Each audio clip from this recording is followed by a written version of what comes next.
दोस्तों, कैसे हैं आप सभी। मैं बिहार की बेटी, झारखंड की बहू सीमा आप सबों का मम्मास ब्लॉग में बहुत बहुत स्वागत करती हूं।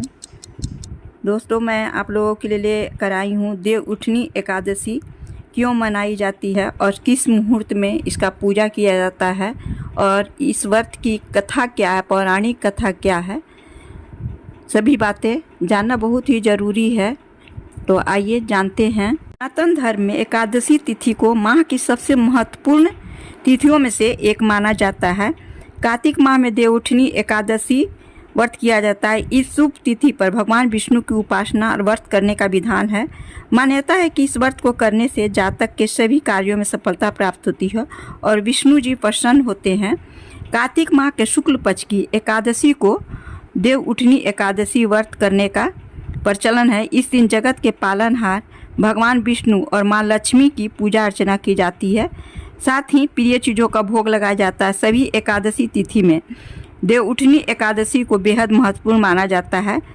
मान्यता है कि इस दिन सच्चे मन से उपासना करने से साधक को विष्णु जी का आशीर्वाद प्राप्त होता है और घर में सुख समृद्धि का भी वास रहता है। आप जानते हैं कि देवउठनी एकादशी पर्व क्यों मनाया जाता है। तो आइए जानते हैं इसके बारे में। धार्मिक मान्यता है कि कार्तिक मास के शुक्ल पक्ष की एकादशी से भगवान विष्णु 4 महीने के योग निद्रा से जागते हैं। इस दिन देवउठनी एकादशी का पर्व मनाया जाता है। इस दिन से शुभ और मांगलिक कार्य शुरू होते हैं। इस तिथि पर साधक व्रत करते हैं और विधि पूर्वक भगवान विष्णु और माँ लक्ष्मी की पूजा अर्चना करते हैं। साथ ही विशेष चीज़ों का दान भी करते हैं। कहा जाता है कि एकादशी व्रत करने से जातक के सभी तरह के पापों से मुक्ति मिलती है, साथ ही शुभ फल की प्राप्ति होती है। के अनुसार कार्तिक माह के शुक्ल पक्ष की एकादशी तिथि की शुरुआत 11 नवंबर को संध्याकाल 6:46 पर होगी। वहीं इसकी समापन 12 नवंबर को संध्याकाल 4:04 पर होगा। इस प्रकार 12 नवंबर को देवउठनी एकादशी है। इसके अगले दिन तुलसी विवाह का पर्व मनाया जाएगा। एकादशी व्रत पारण करने का मुहूर्त इस प्रकार है।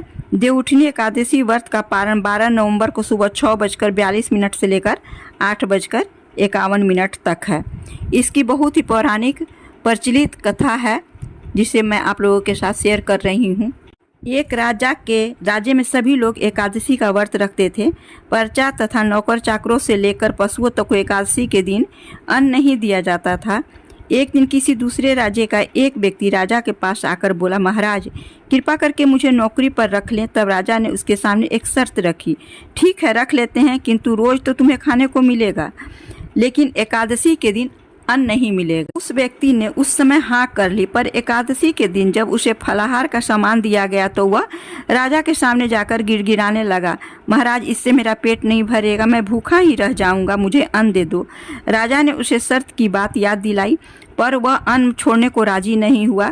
तब राजा ने उसे आटा, दाल, चावल आदि दिए। वह नित्य की तरह नदी पर पहुंचा और स्नान कर भोजन पकाने लगा। जब भोजन बन गया तो भगवान को बुलाने लगा, आओ भगवान भोजन तैयार है। उसके बुलाने पर पीताम्बर धारण किए भगवान चतुर्भुज रूप में आप पहुँचे तथा प्रेम से उसके साथ भोजन करने लगे। भोजन आदि करके भगवान अंतर्धान हो गए तथा वो अपने काम पर चला गया। 15 दिन बाद अगली एकादशी को वह राजा से कहने लगा, महाराज मुझे दुगना सामान दीजिए, उस दिन तो मैं भूखा ही रह गया। राजा ने कारण पूछा तो उसने बताया कि हमारे साथ भगवान भी खाना खाते हैं, इसलिए हम दोनों के लिए यह सामान पूरा नहीं होता। यह सुनकर राजा को बड़ा आश्चर्य हुआ। वो बोला, मैं नहीं मान सकता कि भगवान तुम्हारे साथ खाना खाते हैं। मैं तो इतना व्रत रखता हूँ, पूजा करता हूँ, पर भगवान ने मुझे कभी दर्शन नहीं दिए। राजा की बात सुनकर वो बोला, महाराज यदि विश्वास न हो तो साथ चलकर देख ले। राजा एक पेड़ के पीछे छिपकर बैठ गया। उस व्यक्ति ने भोजन बनाया तथा भगवान को शाम तक पुकारता रहा, परंतु भगवान न आए। अंत में उसने कहा, हे भगवान यदि आप नहीं आए तो मैं नदी में कूदकर प्राण त्याग दूंगा। लेकिन भगवान नहीं आए। तब वह प्राण त्यागने के लिए नदी की तरफ बढ़ा। प्राण त्यागने का उसका दृढ़ निश्चय जान शीघ्र ही भगवान ने प्रकट होकर उसे रोक लिया और साथ बैठकर भोजन करने लगे। खा पीकर वे उसे अपने विमान में बैठाकर अपने धाम ले गए। यह देख राजा ने सोचा, व्रत उपवास से तो तब तक कोई फायदा नहीं होता जब तक मन शुद्ध न हो। इससे राजा को ज्ञान मिला। वह भी मन से व्रत उपवास करने लगा और अंत में स्वर्ग को प्राप्त हुआ। उठनी एकादशी की दूसरी कथा भी बहुत ही प्रचलित है। एक राजा था, उसके राज्य में प्रजा सुखी थे। एकादशी को कोई भी अन्न नहीं बेचता था, सभी फलाहार करते थे। एक बार भगवान ने राजा की परीक्षा लेनी चाहिए। भगवान ने एक सुंदरी का रूप धारण किया था तो सड़क पर बैठ गए। तभी राजा उधर से निकला और सुंदरी को देख चकित रह गया। उसने पूछा, हे सुंदरी, तुम कौन हो और इस तरह यहाँ क्यों बैठी हो? तब सुंदर स्त्री बने भगवान बोले, मैं निराश्रित हूँ, नगर मेरा कोई जान पहचान नहीं है, मैं कहाँ रहूँ? मेरे लिए ये बहुत जरूरी है कि मैं किसी से मदद मांगूं, सहायता मांगूं। राजा उसके रूप पर मोहित हो गया था। वो बोला, तुम मेरे महल में चलकर मेरी रानी बनकर रहो। सुंदरी बोली, मैं तुम्हारी बात मानूंगी, पर तुम्हें राज्य का अधिकार मुझे सौंपना होगा। राज्य पर मेरा पूर्ण अधिकार होगा, मैं जो भी बनाऊंगी तुम्हें खाना होगा। राजा उसके रूप पर मोहित था, अतः उसने कभी उसकी सभी शर्तें स्वीकार कर ली। अगले दिन एकादशी थी। रानी ने हुक्म दिया कि बाजारों में अन्य दिनों की तरह अन्न बेचा जाए।